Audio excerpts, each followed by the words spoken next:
Hello and welcome to this lesson. Hard work pays. In our previous lesson, we discussed about respect for constituted authority. Today's lesson is going to be on cultism to government efforts to prevent cultism. The objectives for this lesson are you should be able to know the meaning of cultism, preventive measures against cultism, and government efforts to prevent cultism. What is cultism? A cult is a religious group whose beliefs and practices are extreme. Such a group is not a part of the established religious groups. Its beliefs and practices are unorthodox, strange, and could be frightening to other members of the society. Let us talk about the consequences of cultism. Cultism has led to the disruption of peace on campuses in many ways. One, violence and crime. Cult members are usually people who are given to crime. They are known to be hard drug users who are also prone to violence. The different cult groups sometimes clash and struggle for supremacy. They declare war and fight with very dangerous weapons. These cults are actually gangs, death and injury. Now, when cult groups become violent, they kill members of rival groups and even students and staff who are not members of any gang. Many people get injured in their attempts to seek safety. Some people get killed by members of their own group for violating the laws of the group. We have disruption of academic activities.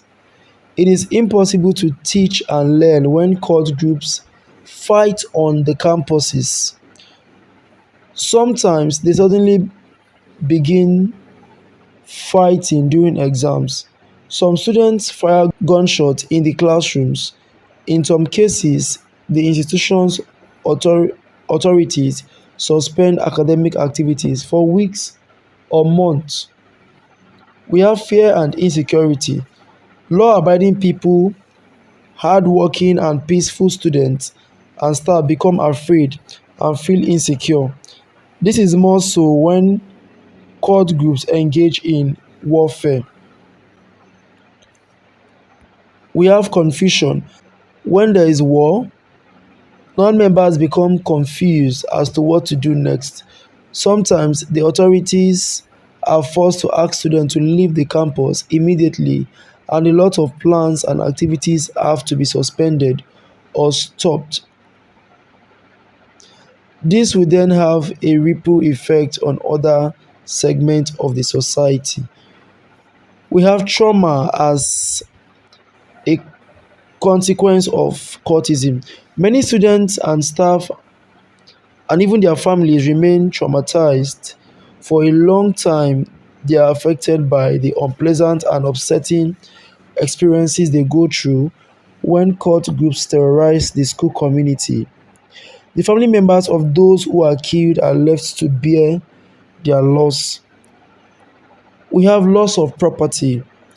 Cult groups usually destroy property. Apart from killing people for reasons that are not apparent to normal people, we have wickedness in the society.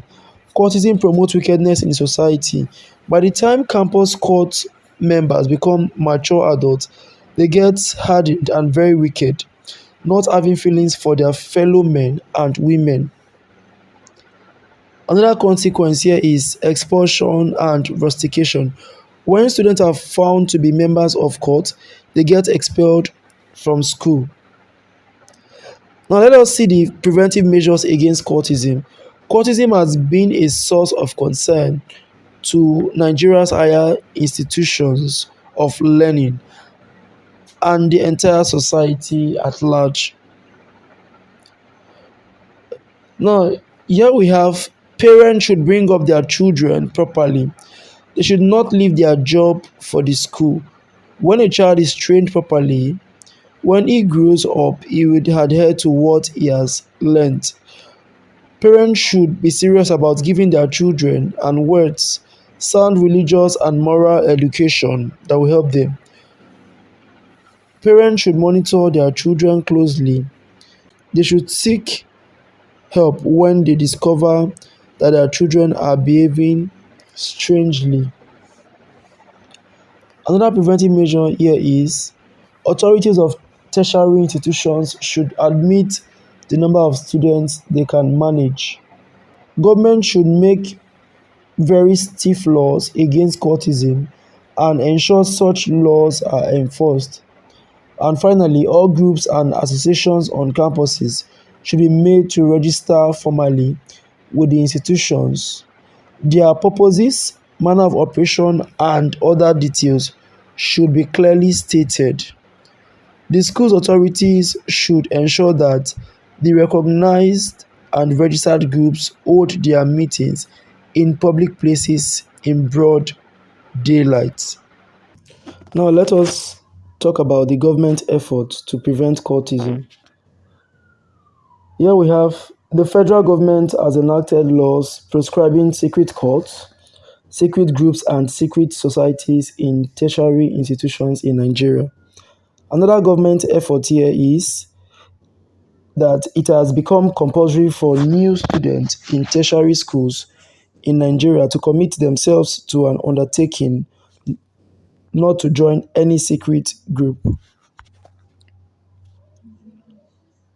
Tertiary institutions have been mandated by government to prosecute students found guilty of cult-related activities.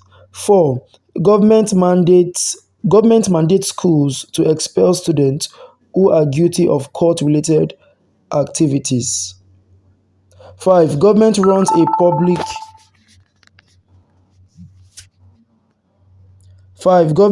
a public enlightenment campaign against cultism.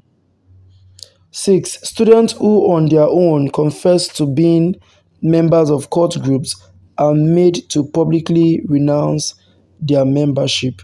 And finally, the introduction of civic education into the school curriculum and topics on vices such as cultism. Now we have come to the end of this lesson. Until next time, and bye.